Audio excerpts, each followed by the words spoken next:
You know what that is? Discipline. Selfish. No joke. We're legitimate. Fucking do that? Then do it.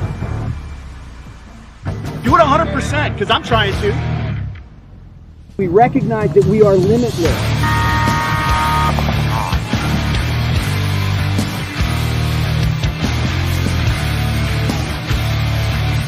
gotta be a champion to become a champion, right?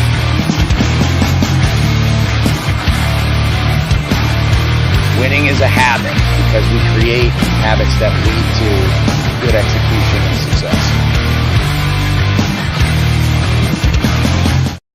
success. Good evening, everyone. Welcome to this episode of the Coaches Show. It's episode 59. I'm Ryan Gray, coach of Red Legion. My normal co-host is Mike Bianca, coach of San Diego Dynasty, running a little bit late tonight, but he will be joining us in a bit. Tonight, we have a very special guest. You can see the man, El Presidente of Major League Paintball, Tom Cole. How's it going? Tonight, we'll be discussing a little bit about the state of the league, answer some questions we received from you guys over the past few weeks as we've shared that he's coming in. And then we'll also talk through a few things that you guys put in the chat, as long as it's on topic with what we're discussing. If you guys start going all over the place, unfortunately, we won't have time to get to many things. This episode is brought to you by Max Sportswear. If you're playing in the NXL or any major regional league, contact Charles today. He probably has some sort of contingency for you. If you want to elevate your game, join BKI at bkipaintball.com. A new platform and content is coming soon. It's on the way. Use code COACHSHOW so they know you heard it here. Keep in mind, too, Mike and I do have the Combine Coaches Clinic coming up. We're going to cover a broad number of topics. I know in some of the marketing that went out, it talked about how to run an effective tryout. That is only the first section of what we're talking about. We're going to have 5 hours to work with. There's going to be a lot to learn there. We do have still some openings, and I'm leaving that open for sign up literally until the day of, but you may not get a book. So make sure if you're wanting to do that, get signed up as soon as possible. If you're watching us on Facebook, send stars to help support the show. On every platform, like, share, comment to help us keep building our audience. Tom, good evening. How are you? Good. How are you? Good, man. Yeah. Thanks for coming on. You have been doing a wild kind of podcast tour. Yeah. I like to get them in segments. I like to get all the grief out at one time. I had no idea that you were going to do like 3 weeks in a row, or we would have pushed you back a couple of weeks when I asked you, I guess like 10 days ago. Yep. Yeah, no worries. All right. Well, so we don't want to bore people kind of talking about the same things sort of that you have already talked about, but I do want to touch on a couple of things because I think they're important. One of those, of course, being the Summit Award Show. Yeah. So let's just knock that out right now. I do have a link that I've put in the comments already for tickets. So kind of tell us about the Summit Show. Well, it's the award show for paintball, right? So we honor not only the NXL players that do well and kind of perform throughout the year, last year. We also honor scenario and industry people at the same time. So stores and fields that are doing a great job, or industry leaders that are doing a good job, or scenario players that are making a difference in their scope, in their world. Yeah, and you guys also do the Hall of Icons, right? We also do the Hall of Icons. That's kind of like a Ryan and Quinn thing, but yeah, so we honor the Hall of Icons, which is the legendary people through time. I think we have a pretty neat group coming out this time.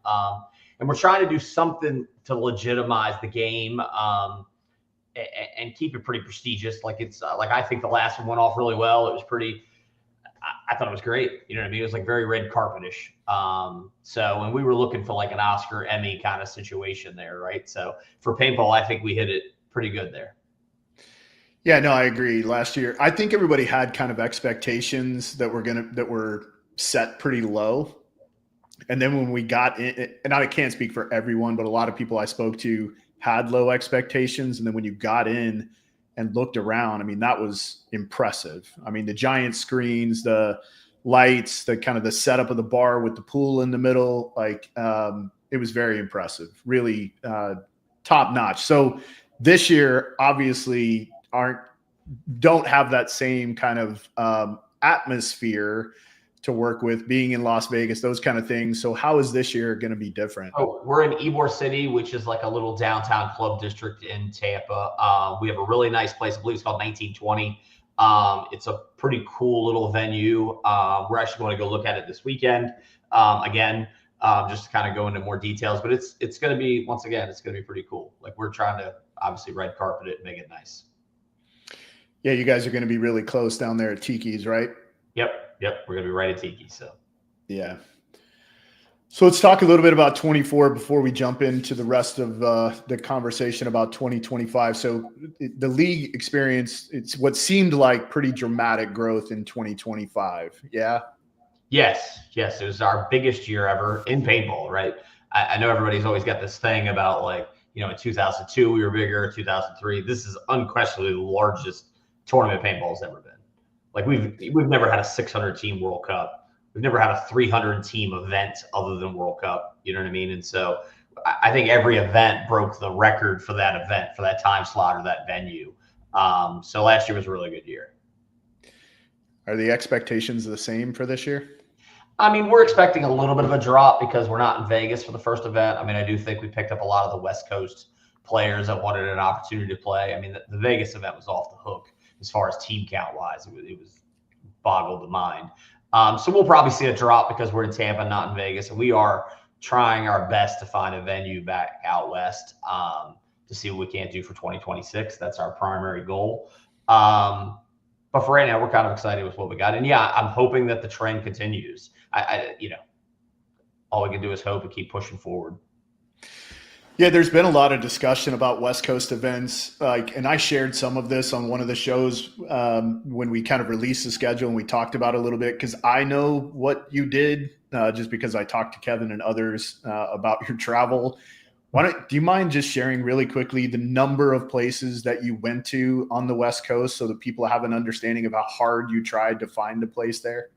Yeah, I went out there on 2 separate trips, and I probably went to 7 to 9 different venues. And some of them we just straight up stalked the people. Like, we were just like showing up and then calling from the property and doing everything we can. And it's weird. Like, one of the venues we looked at, they had like a legal restriction against it because of the stadium. We were looking at Sam Boyd, which is a former stadium. It's basically not being used. So we would have spent some money to fix it up so it'd be something we could play in. And every place with grass out there, they just don't want it to be used for what we need to do with it. So that's the challenge. So we're talking to the cities out there. They may give us some land that we could put turf on in the future. Just different options. We desperately want to have an event in Vegas or on the West Coast. So, yeah, because you guys went to like Southern California, Phoenix, Vegas. Yep. Like, you guys kind of went in everywhere. All the sort of hot spots in the Southwest. There's been a couple of people in the chat kind of talking about like Seattle, Pacific. Well, we're looking at Seattle. We are looking at Seattle for 2026. That is one of the options. There you go, David. We're stretching our umbrella out there to try and see what we can, or our net to try and see what we can cover. So, yeah. And if anybody knows a good venue, let me know. But it's, anybody out there that has grass, that means they're spending money to keep it, and they don't want us destroying it. Yeah. So let's kind of jump over now. We talked a little bit about America. Let's talk a little bit about Europe. So what did the growth look like last year in Europe? And I know that's hard to judge because we had the couple of events where we only do the pro, semi-pro, but then Paris looked much larger this year than it did the year before. It was. Europe is growing. I mean, it's still not to pre-COVID levels. They definitely took a bigger hit than we did during COVID. But I think it's the healthiest Europe's been in a long time. I mean, keep in mind, also, those numbers don't include the Americans throughout the season, right? So before we had, I think, 3 or 4 American teams over there in pro, and now we have 0. So that's really growth. I mean, hold on. Excuse me. So that's kind of growth over there. I'm very excited about Europe. I think they're doing good stuff, and the teams are getting very professional, and they're moving in the right path. And this year we've added an amateur event, which is going to be in Czech, right along the German border. And so I think that could be a good growing step for over there.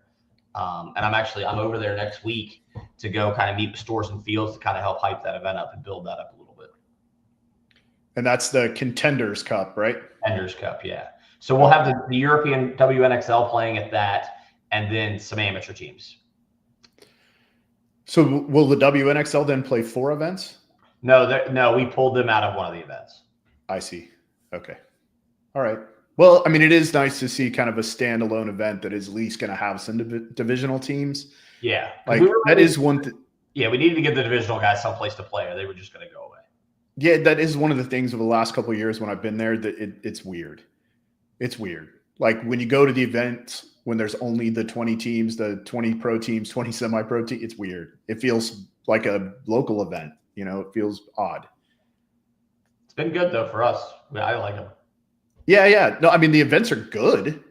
They still look good. The turf's nice, but the feel is weird, right? Because you don't have all the people walking around. Sure. Yeah.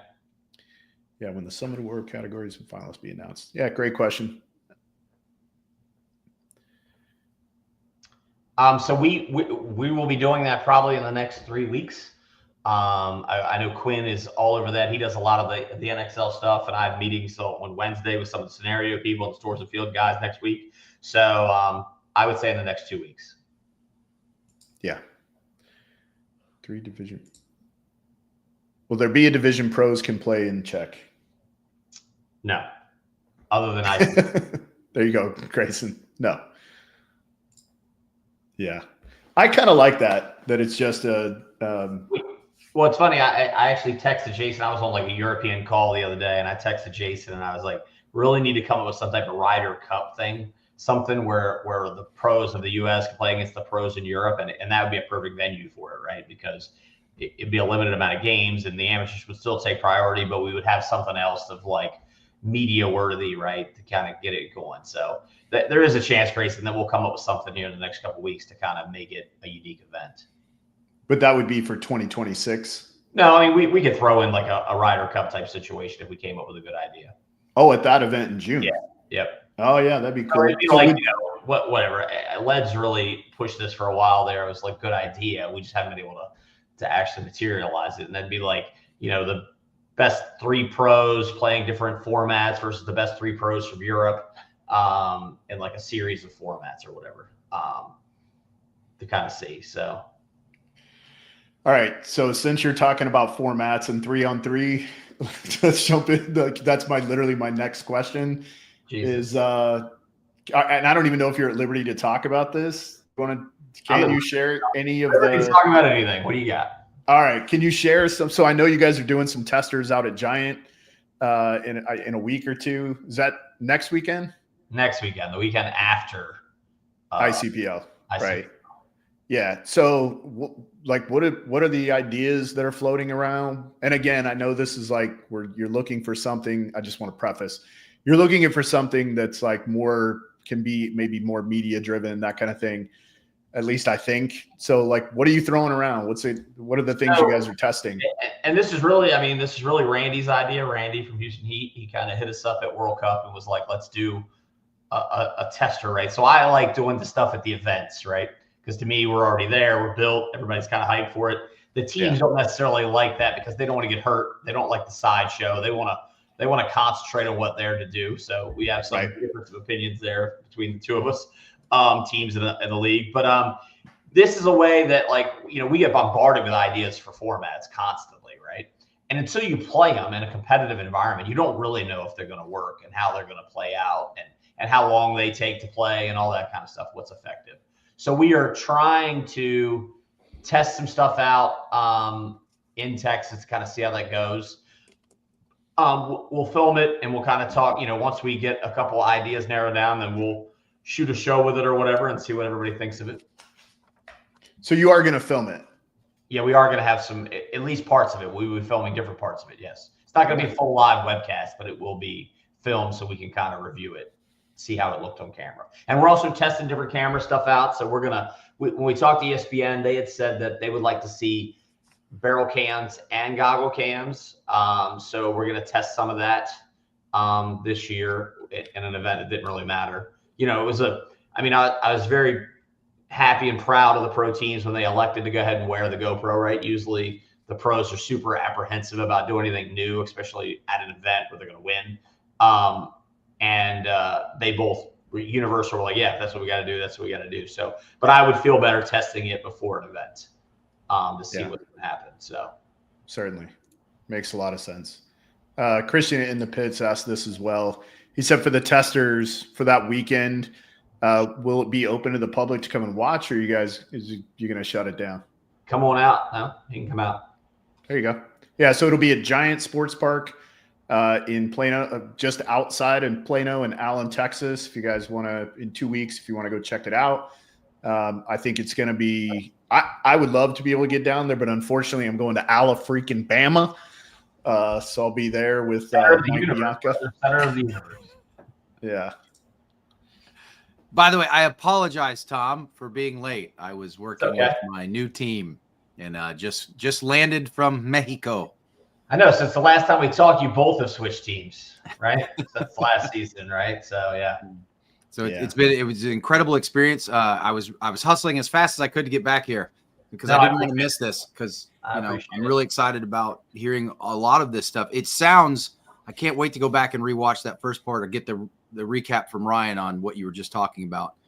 Well, now that I realize that, now that I've noticed that Ryan's with the Russians, whose idea was to make that post, just taking a shot at us from outside of nowhere.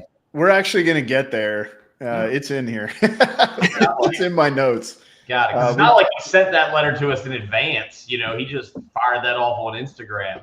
Always how I like stuff. Yeah, and I want to be clear. I am but a cog in the wheel. I'm not blaming you. I just of the Red Legion machine. You're the Red Legion guy I got. So yeah, and I'll give you my opinions about it when we get there here in just a second. But we had a long meeting about it, and I understood kind of their feelings and their thoughts and frustrations around it. Yeah, we'll get there. We'll kind of jump back into it in just a second, or we can talk about it now if you want. So because of all of the chaos of changes, one of the things we kind of talked about as a team is one, it's really, by the time you get a player signed, to get a contract created doesn't happen in 24 hours. It takes longer than that. Like, attorneys can't just whip out documents like that. These guys do put these guys on paper. Like, it's not just a handshake deal. Now, keep in mind, they have not experienced what just happened this weekend. And so maybe they'll make some literally last weekend. So maybe they'll make some changes to the way that process works. That is one of the things that we kind of talked about. And I shared with them, hey, the league really can't keep these guys from moving around if in fact that movement is going to create any inability for that player to generate money. There's just too many legal things that can get in the way there.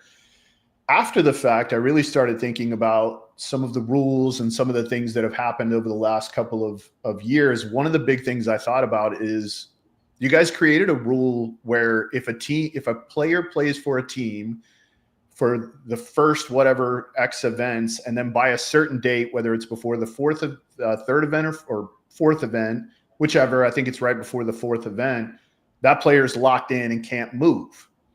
Well, what happens if let's say I get Ryan Greenspan on the phone right before World Cup, and I say, Ryan, I'm going to give you $50,000 to come play with Red Legion for the World Cup. How does the rule that you have in place keep him from doing so if it inhibits him from generating those dollars? So it's the scope of time and the context, right? So we're not saying he can't go play for you. We're just saying he can't play for us on that team. So by limiting the amount of time that you're locked on a roster, that's really where the caveat is. So, and someone had a good idea the other day about maybe breaking it up a little bit to where there was like an early season and then there was a window in the middle where you could move around again. But just keep in mind, it's like we're trying to protect the owner, right, of the team. That's really who that rule would protect, is restricting that movement, right? And I understand, the owners are super important, right? But if you think about every law we do in the United States, it's all to protect the employee. Right. So, I mean, and the FTC just in 2024 just wrote a new law or a new thing that they're not allowing non-competes almost at all, you know, at all. And that's basically what this is. This is a non-compete. So, but a non-compete is legal if you are paid for it, right? So like if somebody pays you, says you can't compete for 3 years, if I pay you an amount that we agree upon over those 3 years, as long as I'm giving you monetary value to not compete, you can't compete. And I can enforce that. I don't know if you can anymore since 2024. I don't believe that that's the case. But once again, I'm not a lawyer.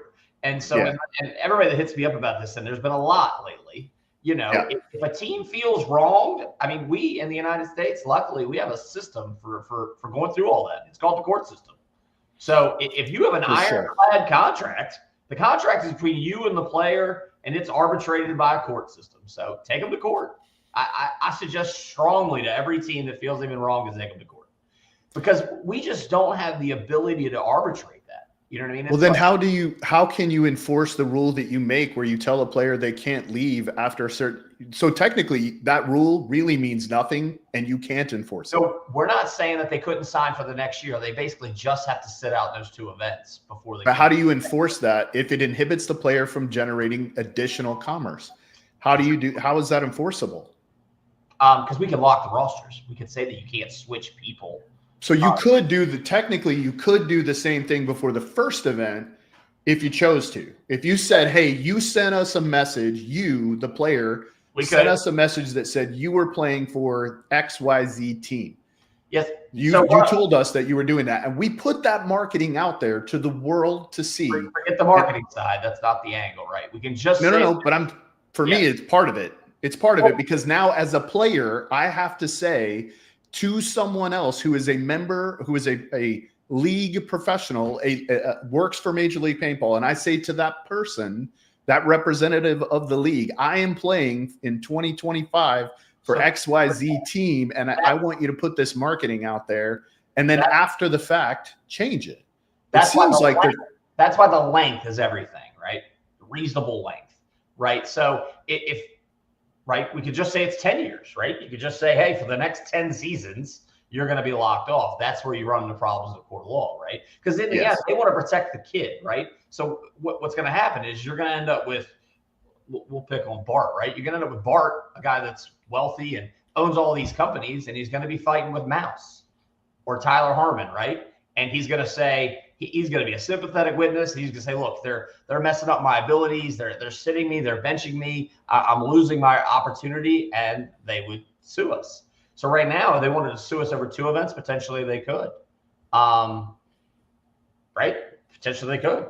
I mean, this is uncharted waters, right? But you see what I'm saying? My point is, if the league has an idea, so I had an idea to basically say that we would do a preseason game, right? Let's just say, because it is a challenge, right, to do this. Yeah. So we could say that February 1st there's going to be a preseason game, and at 9 a.m. the team that you took the field with is the team you were locked in for the season. We could do that, right?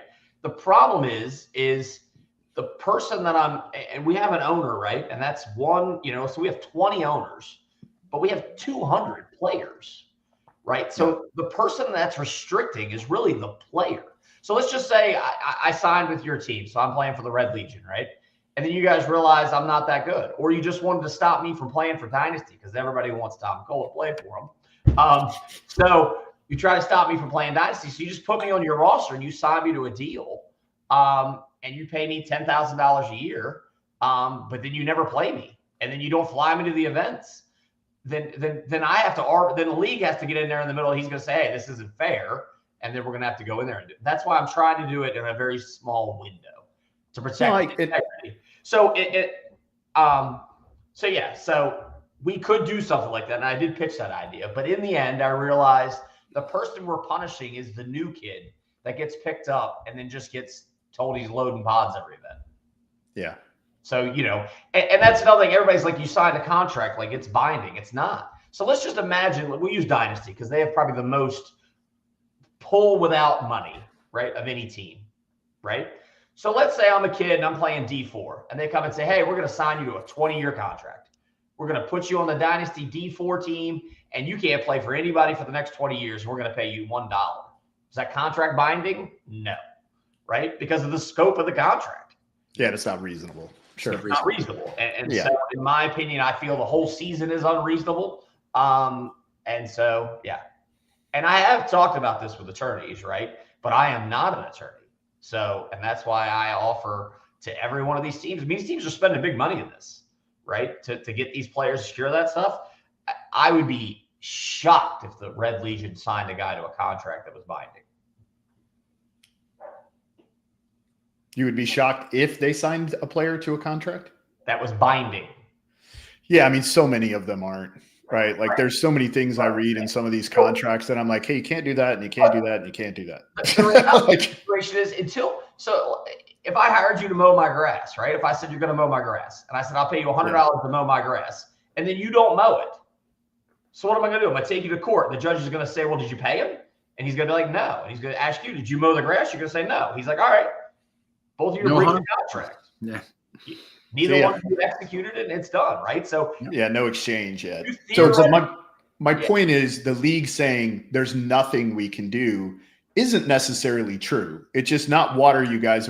It's not a sandbox that you want to play in right now. It's something I don't want to end up getting sued for millions of dollars for restriction of trade. Yeah. Yeah. And the people talking about it, it's weird to me, right? Because when do the public masses get together and want to defend the Jerry Jones of the world, right? That's not the way this works, right? It's they're mad because they left a team that they wanted to go on and they think it's kind of confusing or whatever. But when you go to a jury, right, they're always going to be on the side of the little man. And almost all our laws are on the side of the little man. So, but I do think that, and my point about the marketing, Tom, is from the perspective of from an outsider looking in, how corny that makes us look. When we put something out as Major League Paintball that says, hey, exciting player move, this guy's going here.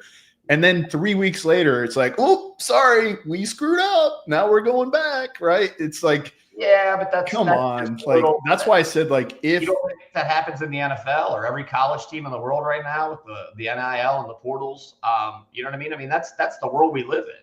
I mean, I do, but I also it makes me refuse to play the other day on TV.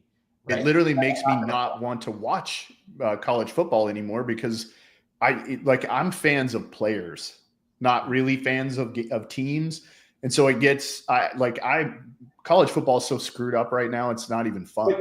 Part of that is you're right, culture, right? So if you like players, and one of the things I like about players is integrity. So then I want to follow the players that have integrity, right? So I'm going to be more likely to follow I'm trying to think of someone with integrity is going to be more challenging than I thought. I would rather. That's why I always like Dynasty, right? Because they're not outside funded, right? They are a team that's eating what they kill, to say, right? So like Orion, I like Orion, right? As far as a player, that's someone I would follow. Alex, right? They've never really switched teams. They've stuck to their stuff. I played forever. I played for one team my entire career.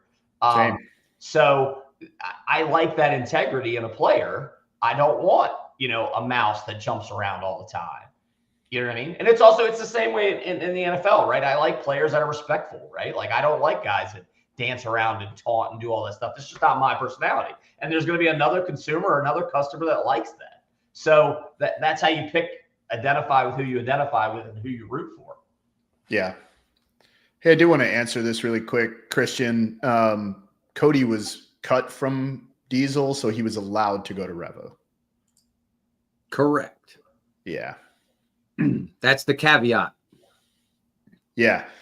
And I do think, like I said, it's all none of it was a good situation, and it sucked that it happened. But the reality for me is I see both sides, right? Like I would, as a coach and a member of an organization, if a player doesn't want to be there, I don't want them there anyway. You know what I mean? Like if they come and test the waters and it's just not a good fit, no problem, right? But there's got to be a way to do it a little more professionally than in the way that it happened.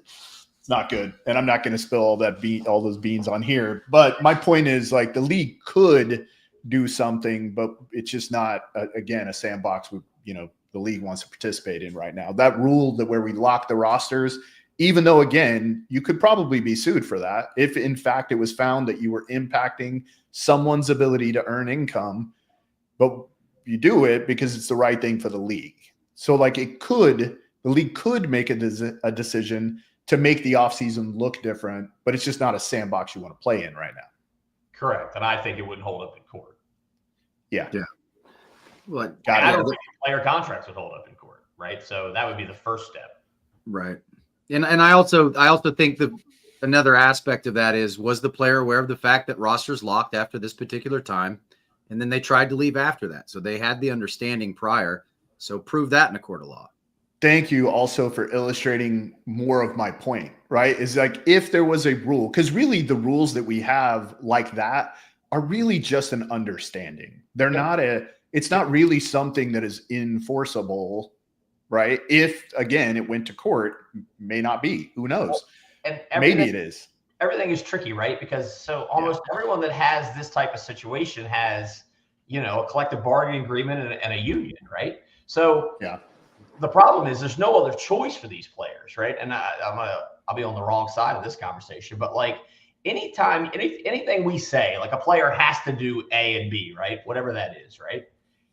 If there's no other choice but to do that to play in professional paintball, which is the kind of the thing right now, then it's not really legally binding and they didn't make a fair choice. Right. So that's why I'm saying none of this stuff is really binding because, if the Red Legion just said, hey, this is what it takes to play for us and this is what it takes to play in the league, they have to sign it. It's almost like under duress.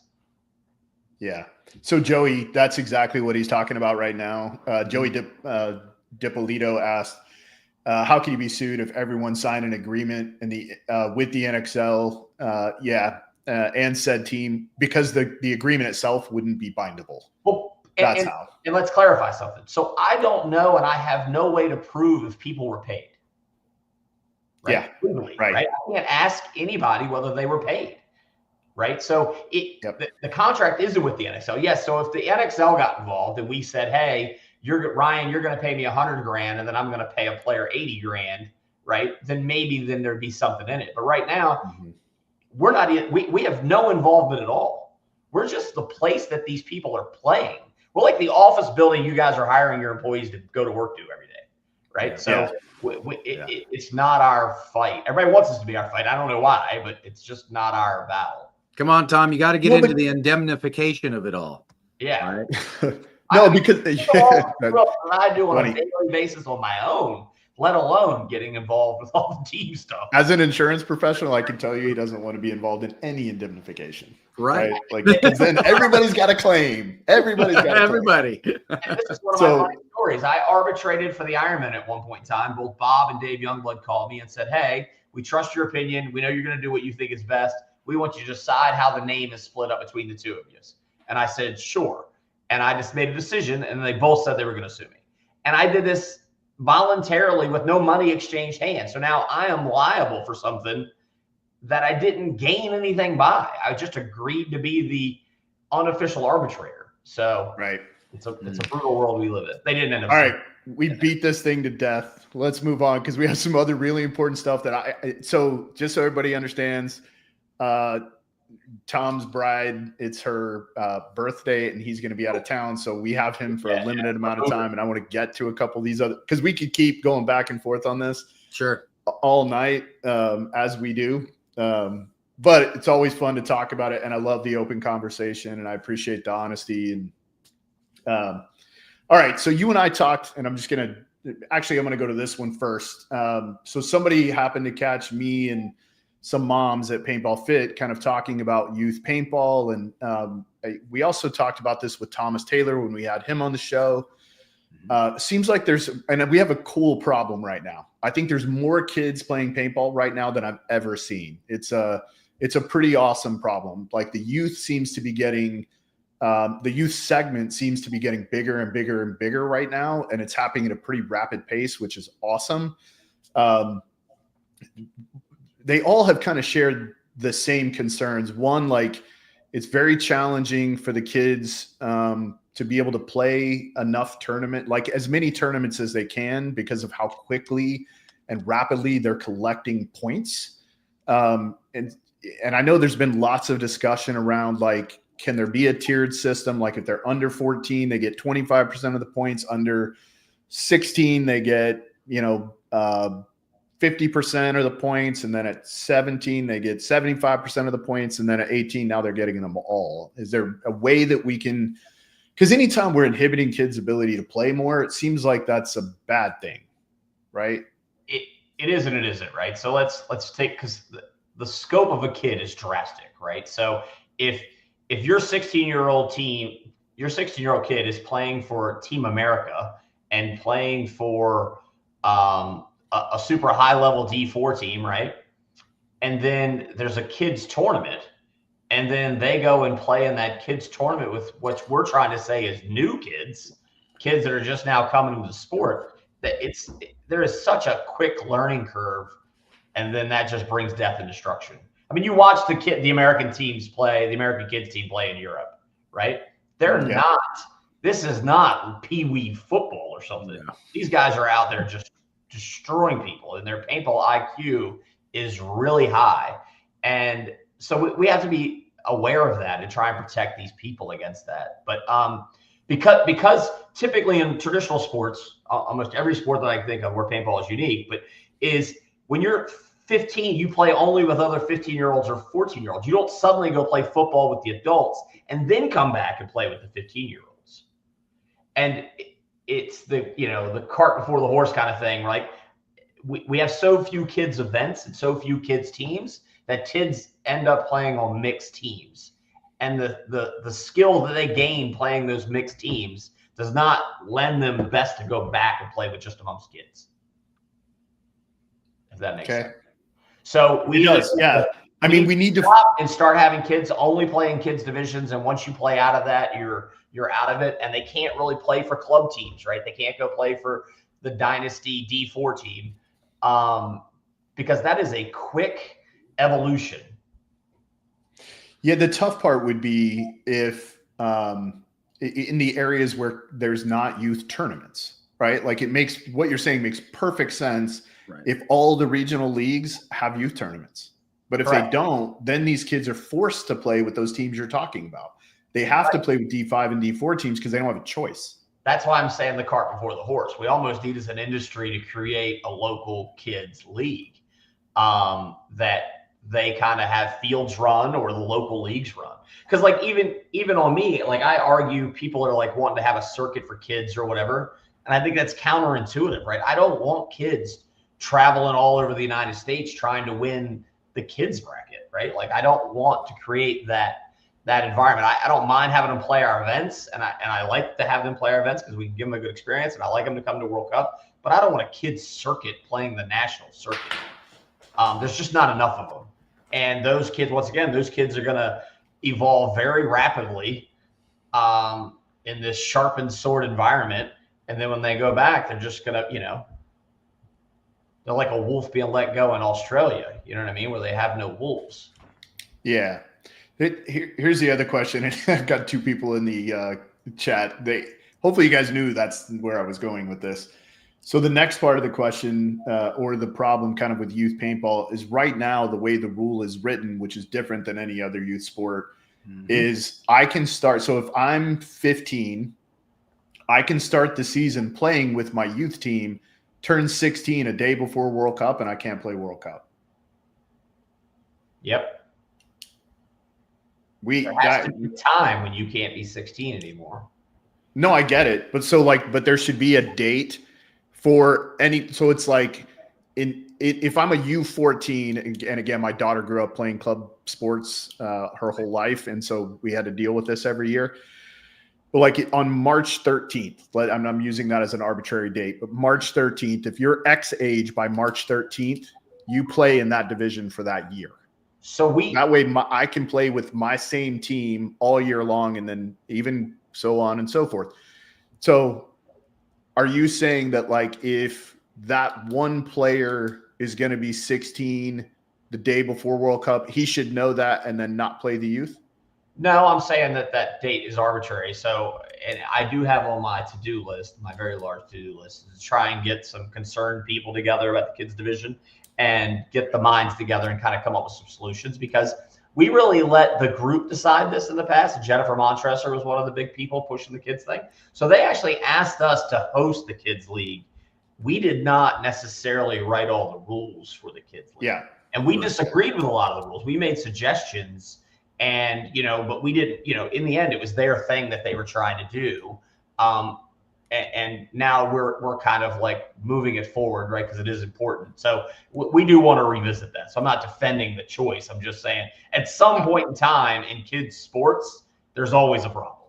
For sure. Right? But like The age Matt has a great comment in here. He says, use birth years, right? Like if you're born in this year, you can play. Yeah. So instead of it being like a date throughout the year, like you're 16 on this date, just use their birth year, and then they're good for the year, and they know. Yeah. I mean, I'm open to everything, right? So I'm the kids thing is something outside of my scope normally, and it's something I have to get more involved with because it's important for the sport. But yes, I've never done youth sports. I have no kids. So, you know, so I kind of just let that go to the people that I think know more than that, but I will get deeper involved. And yeah, I'll take the advice there on the year. Moms of Paintball are starting a podcast, and they were the ones who were around me down at Paintball Fit, and they were all asking me that question. And I was like, I don't know. I was like, I think it should be like this, but I'm not the guy. Tell them to lobby me. I'll change it. Nice. That's what I'm doing. There we go. I'm lobbying you on their behalf, and I told them. You're gonna have to lobby. I want to hear it from the email. All right, so you guys are hearing it. Email Tom, Moms of Paintball, and anybody who's in here to talk about the youth stuff. Email Tom, let him. And I kind of mentioned this in the discussion that we were having. If enough people give a shit and make enough noise, they'll know, like, hey, this is a bigger deal than we thought. We need to fix it, right? But if like it's two people saying something, it's hard for someone like you who's incredibly busy to go take care of a problem for two when you've got 5,000 over here that need something else. So I get it. Make noise. Yeah. And I like to be reminded. Yeah. Well, I would like to remind you of something that's happened this season that is a little, I don't think we've seen it much in the past. This season more so than other seasons, Tom, and that is several pros are in the wind, right? And what are we going to do with the reclassification of those pros? Will those pros who didn't end up with a pro team be reclassified or be allowed to play in the semi-pro division? What's going to happen there? Because I saw a roster recently that had, I think, 4 or 5 pros on it in the semi-pro division. So you guys are definitely going to get me in trouble. But so here's what I'm thinking right now. And I'm open to suggestions, but as of right now, and we will tell people, we will decide by Thursday because there's some concerned parties. But basically, the gist is if you didn't win 25 points in the season, that you can get reclassified. So if it's basically a red shirt system, right? So if I go to play for Dynasty and they sit me the whole time and they throw me in a couple points when it's 6-1 or something, and they're just trying to give me a rep or save their guys a turn, I could move between pro and semi-pro basically in that realm. So it's basically you got to win 25 times in a season to move up. So at the end of the season, we'd classify those guys as semi-pro. If they stayed on a pro roster after the first event, they'd go right back to pro. So they couldn't move around a lot mid-season, but in the off season, they wouldn't be in the wind. And one of the things is, and there's some good arguments for me not to change this, right? People are like, you know, they did what they did, and that's the consequences of going pro.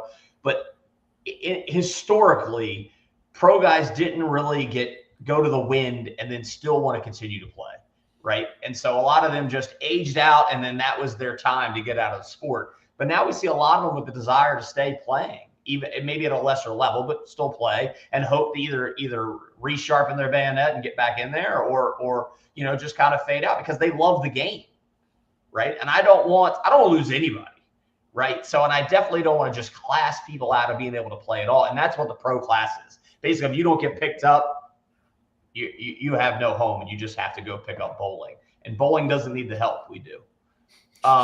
So yeah. Paintball's safer than bowling statistically, by the way. What's that? Paintball's safer than bowling statistically from an injury perspective. I just want to throw that out there. Yeah, they still crush us in participation. But oh, I'm not arguing that point. I said safety. So I think the 24 points is a pretty low barrier, right? And clarification on that, Tom, real quick. Yeah. That player played less than 24 points. Yep, because we have the stats now, right? Oh, okay. So can I ask one of the, so because I think that Jason talked to me about this at a couple of the events this year. Is this the thing where he's talking about doing like where a pro team picks up a player? But I thought we had to that same system, right? Yeah, he's got a thing where you have to play so many points, just to make it easier and also to include a broader scope. Let's just say fit, right? Let's just say PB Fit. Let's say they came up and they played pro again this year and they didn't do well, right? I'll pick on them since they won World Cup, right? Let's just say they just got absolutely trounced and they were like, wow, that was a wake-up call. I would like some of my guys are just not going to continue this journey. They want to go back and play for fun again. If they didn't win 25 points as a player, they could go back down. And you do see these teams. Let's use PB Fit as an example, just to pick on them. So let's just say that in the offseason, instead of going with the same roster that they had, right? Let's say JD made some big moves and picked up Ryan and Alex Fragy and picked up Marcelo, right? So now 3 guys that were playing every point for the PB Fit semi-pro team, now they move up to pro, and now they're really not playing anymore because we have these 3 ringers that are now part with PB Fit. So do we just relegate those guys forever or just make them have to just sit on the roster forever? So by saying you have to win 24 points, you personally have to win 24 points. It kind of protects against that. Mm-hmm. And I really so is that going to be so it's any pro if they're on a roster throughout any season. Yeah, if they don't win, we're only talking about at the end of the season. No, that's what I mean. So like through a season, whether it's one event or 3 events, not their history, right? Whether it's one event or 3 events, though, is my point. Like they could be with a team for 5 events, but as long as they don't win more than 24 points, correct, their classification can go back to semi-pro. Correct. So, okay, I'm just going to throw a theory out there, and someone's already picked up on where I was going, Joey DiPolito. So a player may have played 100 points, but he only won 24 of them. Yeah, he can still reclassify himself. Correct. It's based on wins, not on points played. So one of the problems we have, and it's a huge problem in my opinion, with PBLI and the system that we use to classify people, is it's based on your team that you play for. Mm-hmm. And I use Dynasty because I love using Dynasty. I could convince Ryan and Alex to give me a spot on Dynasty potentially, right? Because we're friends and we've been around a long time and they've let me wear the blue, right? They were not going to put me on the field, right? So come on, coach. Come on, coach. But I want to wear the jersey, right? So I put on the Dynasty jersey and I'm like cleaning pods like a mofo and just like I'm there for the team. And like I said, they throw me out there a couple points that, you know, they've already lost, so they've already won just to give me a rep, make me feel like I'm doing something. And then now I'm pro and I can't play again. So I feel like if anybody's going to quibble over someone that only won 24 points in a season, that's less than 5 points a tournament, right? That's a pretty 1.25 points per match. Yeah. Yep. So there's some nuances there that I kind of want to discuss, but we can do that later. I love the nuances. Yeah. That along the lines of, like, to your point, right? Those 24 points they were put in and the game was lost anyway. They were already getting their face smashed in, or the opposite, right? And that individual player doesn't mean he necessarily saw the end of the point. He just happened to be in on a point that won. So, well, but you'd have to do that. Nuances. 24 times you'd have to do that. Yeah. And yeah, if you could manage to pull off 24 points, even if you were G1 all times, then you're pro. Live with it. Yeah. Dun, dun, dun. This is probably not going to be a popular opinion, but I love this rule because I think it's great to be able to pick up, not for the guys going down necessarily, but for the potential of the guys coming up, so that you can pick up a player without knowing you're going to destroy their rank for them to sit on your bench because you know they're not ready, but you need them to season for a couple of seasons. Also, so give me the best pro that's currently homeless. Give me because I don't know. Give me the name of who you think is the best pro out there that's homeless right now. Well, I wish I'd been prepared for that. Yeah, probably one of the Blast Camp guys, maybe. I would say, yeah. I think Andrew just got picked up by Infamous. Nate just got picked up by Infamous. I would have used him as a great example because I think he's good. That's who I was. That's what I was like. Yeah. So let's use. Oh, the Snake kid that played with didn't he play with Dynasty? That's gonna drive me bananas. I'll look it up. Keep talking. Right, let's use Thomas Taylor. Where's Thomas Taylor at right now? Nick Sloviak. Shock. Thomas Taylor. Nick Sloviak. Oh, Nick Sloviak is homeless right now. She was like, no, like we love Nick. So anyhow, so Nick Sloviak doesn't have a team, right? And so what will happen is he is a great teammate, right? He's probably been on more winning teams than anybody that I know of, right? He just switches teams and that team wins. Great person to have on your roster, right? Well, if he has an opportunity to play for a semi-pro team, he can because he's pro and they're allowed a pro, right, to play on their team, right? But then that means that those low-end pros, the guys that don't bring that skill set, they don't have a home because their roster's already full of pro guys. And so these low-end pro guys are people that just weren't getting the reps. They may be a great player, but just not getting the reps. They have a chance to have another home. So once again, my whole goal is to keep people playing longer and kind of achieve that. And I think driving people away is not a good solution to that. By the way, Nick's in the chat. Hi, Nick. Hey, Start buddy. back coming again. You can play for me. Yeah, I love it. See, just making things happen left and right here on the Coaches Show, everyone. Somebody get this man a team, by the way. Yeah, it please. is a travesty. He's got an intangible. His teams just win. Right? It is a travesty that Nick is not on a team right now. Well, you it's can awful. pick him up there, Red Legion guy or Dynasty. I can't. That's not my deal. And he's got children. He can't do what we do. Got it. You got to come to Florida for 6 weeks. Blame it on the kids. You got to come to Florida for 6 weeks at a time. I don't think Nick can do that. Yeah, no, he probably can't. And I like Nick, and I want him to keep being an awesome dad. So I wouldn't even want to offer him that. Way more important in my opinion. All right, let's quick sell these questions off here. Now we're into the hour part of my life. Yep. That was the big one I had. I came in here a little hot on two wheels, so I only have one other question, I believe. Yeah,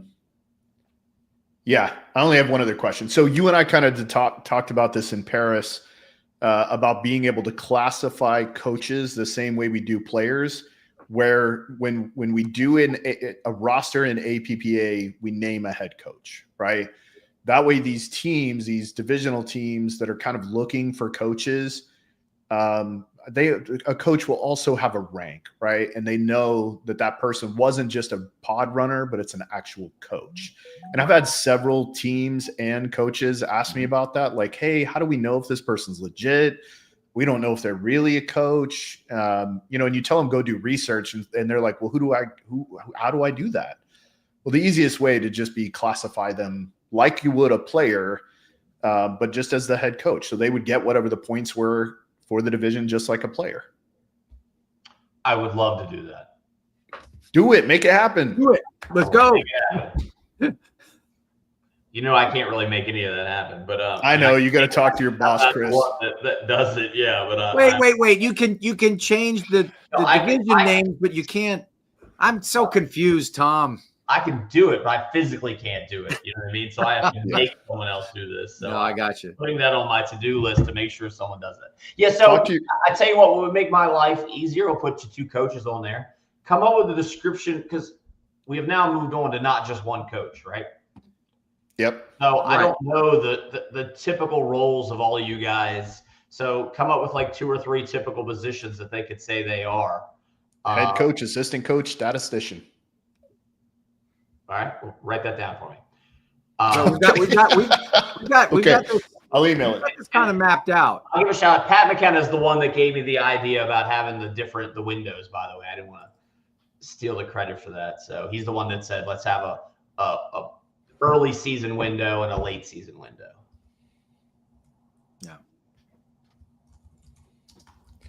All right, coach roles. I just made myself an email to remind me. I'll send those to you tomorrow because maybe those aren't the three. It should I could be, probably have that done this weekend at the ICPL. I'll have a captive audience. And they won't be able to get away from me. You can hold him in front of the computer. Yeah. Just hold him there. I'll keep his beer away from him.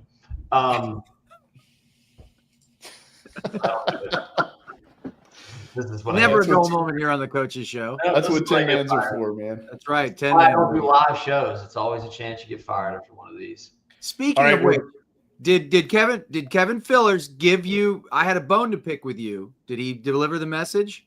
I don't believe so. All right. What was it? That so this whole you've got this wonderful show called The Coaches Show, and it's sponsored by Major League Paintball. It's Tom Cole's platform. Okay. And Tom Cole wants to go to 2 other shows before he comes to his own platform. We were that's a good point there, but we were I don't know if you saw the internet that day, but like we were in a little bit of crisis management. That's why I wanted. I was like, oh, please come here. I was texting live. You know what I mean? Like, who wants me? Who wants me? I will be totally. You did not text me that. I would have said, "Come on." I didn't get past that. I got that was actually my second choice. So yes, that's my bad. I could have texted you first. But I will tell you, I did not. That would not have been something we necessarily wanted to do here. The show you chose to do that on was perfect. Well, and I was backpedaling, right? So it was not going to be like real news and a real debate. It was more me having a bunch of people club me like a baby seal on the internet. So I thought it was fantastic. I truly enjoyed that. That was good. Thank you. I had a great day. It was a good day. Well, good day. I'm not saying I enjoyed your baby seal death. What I meant was I was enjoying the conversation and the honesty, right? You know, and I love the meme. The meme was hysterical. Internet 1.0. This is great. I have never seen such a fierce response. And it was impressive. It was impressive. It was great. But I just wanted to touch on that, Rook. I just kind of wanted to poke the bear a little bit, saying, hey, remember, you know. That's a good one, though. That's a good one. Yeah. We would have told you no, but still, you should have asked us first. I literally would have said, hey, that's a great topic for Spick and Span, because the way that their show kind of is, like, that was a great topic for that show. And, you know, like, that's not even something I really even wanted. I don't even think we shared any of that information on our page because it just wasn't. As soon as it came out, I was like, I will tell you, Tom, I thought it was a joke. Maybe it was. Okay. That's what you should start telling people. Did you see that one where we threw that thing out on the internet for a few hours and then took it right down? We totally trolled them. We got them all. Funny how many people tried to give me an out, right? They'd call me like, who came up with that? And I'm like, it was me. They're like, really? You? I was like, it was 100% me. I was driving that train the whole way. Well, I'm not going to lie. I did use it on Zen to get clicks because I knew it would, and it did. It was one of the most popular Zen on Facebook. This is a really good question. Yeah. Has there been, so Shipley asked, has there been any talk on the testing of new layouts? So testing new layouts is a very tricky topic. We do not want any chance of people saying that the layout that we chose was something that someone had already played. So Jason does a great job with that. He comes in and I don't even see the layout. He'll call me occasionally. He's like, do you want to see this? And I'm like, absolutely not. I do not want to be responsible for that. It could ruin the whole gig if something happened where either real or imagined someone played the layout that we had beforehand. Yeah, so that's valid. There's no break in integrity if no one's played it. Yeah. Real quick, David, I'm pretty sure that's a no. That would have already been announced. And no, we will not. You would have seen him at World Cup. You would have seen him at World Cup. That's the big tell. They'll have the bunkers out there at World Cup if any of that's happening. Yeah. Any other questions for Tom? Because we're about to let him jump off. You got like 5 seconds to get some in the chat. Otherwise, he's out. Yeah. He gone. Okay. All right, buddy. Thank you so much for joining us tonight. I appreciate it. Please tell your love happy birthday. I will. Yeah. It's really not till Friday, but I'm going to be gone. So I'm probably not. I'm probably not going to talk to you. I would prefer you should text me on Friday and remind me to tell her that you said happy birthday so that I don't forget mid-ICPL to tell her thank you. I will do that for you. With Matt Davis about something and completely let that slip my mind. Yeah, I'm putting it on the calendar for you there, Tom. Thank you. There is one question. Bam. Archie Barnes Jr. said, what's the capacity at the Summit Awards? You mean how many people, Arch? I believe so. I think he says 500, I believe is the number. That's plenty. Yeah. I've already got my tickets. Have you got your tickets? Go get your tickets. So the tickets actually did really well. You know what I mean? It's way in advance, and I was happy because we may sell out, right? That's always an opportunity. But we really like for people, I mean, it's more of a boost for us to know that we're getting somewhere, right? It's really not the revenue. It's more just the fact that we can see that people are excited, and that gets us excited, our team excited, right? Because it's a lot of times you do a lot of this work and no one's ever like, hey. So. Yeah, Ben, sorry, man. I kind of skipped over that one just because they do have something in place to kind of stop. Well, they thought it would slow it down. They make them pay a franchising change fee, like a marketing fee. Unfortunately, that didn't work during this offseason, but yeah. And we've talked about that before, but they do have something in place to kind of talk about that. But if a team doesn't want to be in the league, they can't stop another team from coming in. That's absolutely right. Yeah. Because really you only had one rebrand. All the other things that happened were buy sells, all of them. So. And you think about it, right? People always say stuff this like affects, but the NFL changes their names quite often, right? The Commanders were just playing this weekend. They used to be formerly known as the Redskins. There's a bunch. I understand they're changing it back next year. Are they? This is a really good one from Grayson. Then we are going to let you go. Grayson Gladstone asked, let's say you find a format change you like for the test event, 4 pods for pros. I think he's throwing that in there, which I would love too. Will all of the owners vote on trying that format change for the season? Are you really looking? And I'll add this part to the question. Are you really looking at something you want to change everything to, or something that would be standalone TV events? So that's a tricky one. So first and foremost, I hate changing stuff. I know that seems odd since I'm constantly pushing changing stuff. I like to talk about changing stuff, argue about all changing stuff, but I am really scared to change stuff. I would be too after those name changes. Yeah, after the name changes. So imagine doing something like pods. So if all the teams got together and they said they wanted to change, let's just say 4 pods, right? Let's just say we do the 4 pod thing at this event. And all the pro teams are like, yeah, we really want to do 4 pods. Any changes like that would just affect the pro teams.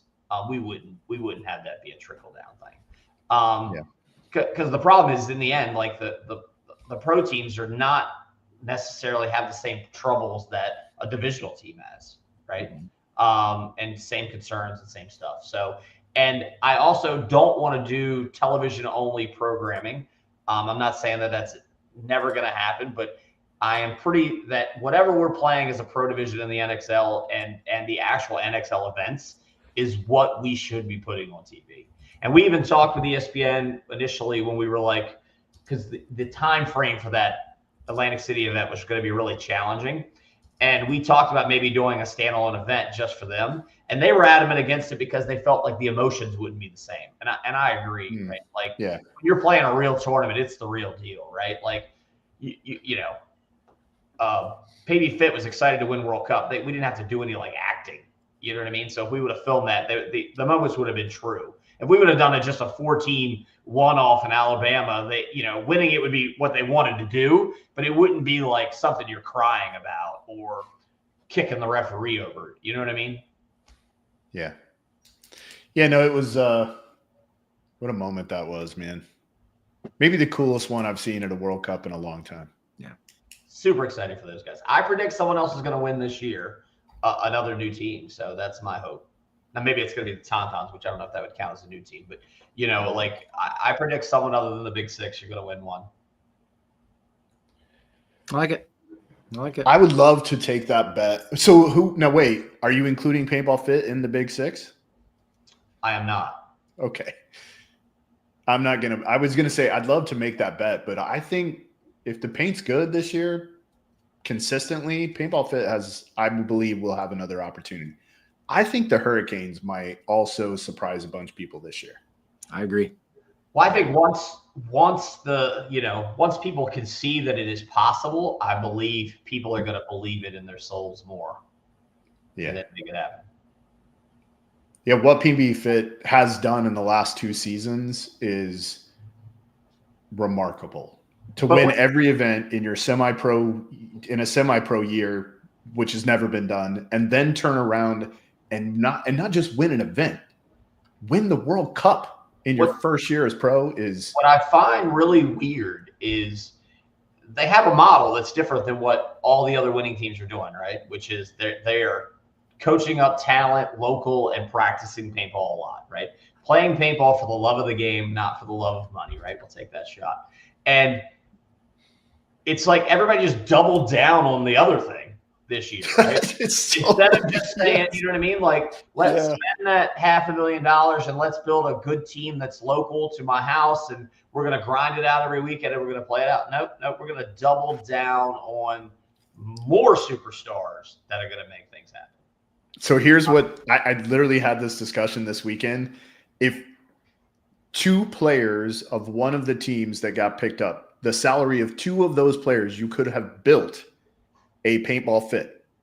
You could have built the field, had a viable business operation to help fund your team, and then in 5 years from now, have a team like Paintball Fit, where you don't have all these giant money players, huge egos. You have literally like blue collar working paintball guys that would also be really good because they play paintball all the time. You have a paintball family.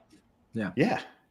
And I'm not saying, I mean, there's something special because of what you just said about Paintball Fit and it being all family that, they have a vibe down there. Unquestionably. It's kind of funny. His team name is Vibe. The girls. I mean, so looking from the outside, that's the model that I would be trying to replicate, right? Not the, so, but okay, let me go. All right, buddy. Thank you, Tom. Thank you again. Have a good evening. Yeah, I'm okay. I'm again, sorry. I'm sure I missed some great stuff. I am exhausted. I actually, we talked literally about all the boring stuff before you got in. We talked about a little bit about the summit. I shouldn't say boring stuff. We just kind of did I wanted to hear about the Summit Awards. Absolutely. Yeah, we did kind of the housekeeping things before and then like right before you got in is when we started talking about the Russian player move letter thing. So okay, perfect. You didn't miss much, but I hope you guys saw I worked really hard at forming questions and creating content that was completely different than what you'd seen from Tom on the other 2 shows. And also we kind of wanted to hold Tom's feet to the fire a little bit here. We are sponsored by and supported by Major League Paintball, but we also feel like it's our responsibility when you guys ask us questions or you guys confront us with things that, Tom needs to know about. We're going to try to make sure that he understands. Like if the league has done something we think is wrong or you think is wrong and you talk to us about it, we're going to try to make sure that we give you the right kind of content. So hopefully you guys got, different stuff than you've seen for the last 2 weeks. And, we love Tom. He works really, really hard to try to support us.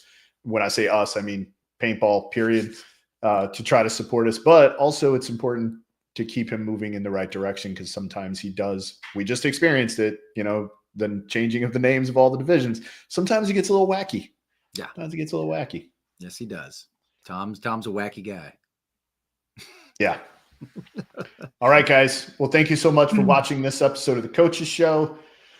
Thank you to Tom Cole again for jumping on, and happy birthday to his sweet wife, which I guess will be on Friday. This episode is brought to you by Max Sportswear. If you're playing the NXL or regional league, contact Charles today to get contingency information if one exists, and it may. If you want to elevate your game, join BKI. New platform and content is on the way. Use code COACHSHOW to let them know you heard it here first. Make sure you sign up for the damn Coaches Clinic in Houston at the Combine. Please, for the love of God.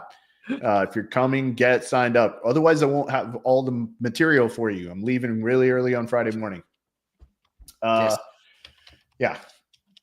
If you're watching us on Facebook, please send stars. It does help us. It's not a lot of money, right? Hopefully it's not a lot for you either, but it's not a lot of money that comes to us, but we really appreciate it when it does get to us. Make sure to like, comment, support the show in any way you can, subscribe. I'm Ryan Gray with Mike Bianca. As always, be responsible, guys.